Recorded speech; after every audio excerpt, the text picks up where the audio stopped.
గుమ్మడికాయ పులుసు అలాగే పొట్లకాయ పప్పు ఎలా చేసుకోవాలో ఈ వీడియోలో చూద్దాం. ముందుగా గుమ్మడికాయ పులుసు చేసుకోవడానికి గుమ్మడికాయ ముక్కల్ని చిన్న ముక్కలుగా కాకుండా కొంచెం పెద్ద ముక్కలుగా కట్ చేసుకోవాలి. గుమ్మడికాయ ముక్కల్ని తొక్కతోటే వండుకుంటారు.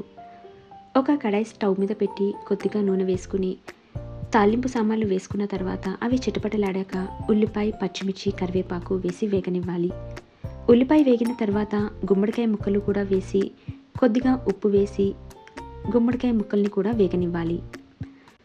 గుమ్మడికాయ ముక్క ఉడికిన తర్వాత మాత్రమే నీరు వేసుకుని ఉడికించాలి. ముక్క ఉడికిన తర్వాత పసుపు, కారం, కొద్దిగా నీరు వేసుకొని ఉడికించాలి. గుమ్మడికాయ పులుసు చారులా కావాలి అనుకున్న వారు కొద్దిగా నీరు ఎక్కువగా వేసుకోవాలి. గుమ్మడికాయ పులుసు దగ్గరికి కావాలి అనుకున్న వాళ్ళు నీళ్ళని తక్కువగా వేసుకుంటారు.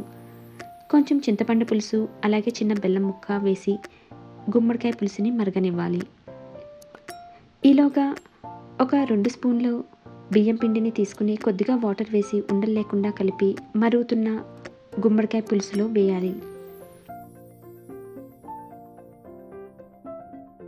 ఈ మిశ్రమంతో గుమ్మడికాయ పులుసు కొంచెం చిక్కబడుతుంది. ఒక 5 నిమిషాలు మరిగిన తర్వాత కొద్దిగా కొత్తిమీర వేసుకుని స్టవ్ ఆఫ్ చేసుకోవాలి.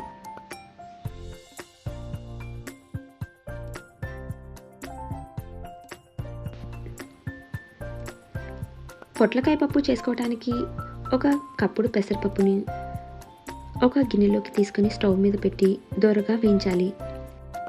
పప్పు బాగా వేగిన తర్వాత నీళ్ళు వేసి కడిగి తగినన్ని నీళ్ళు వేసుకుని స్టవ్ మీద పెట్టి ఉడికించుకోవాలి.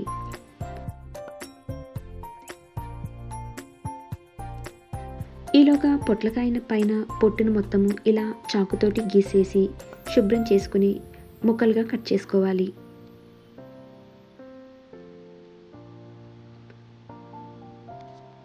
కట్ చేసుకున్న పొట్లకాయ ముక్కల్లో కొద్దిగా నీరు వేసుకుని ఉడికించాలి. పప్పు మరీ మెత్తగా కాకుండా కొంచెం పలుకుగానే ఉడికించాలి.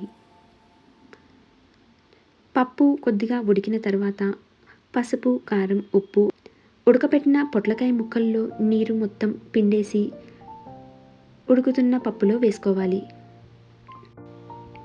ఒక 2 నిమిషాలు ఉడికించిన తర్వాత తాలింపు వేసుకోవాలి.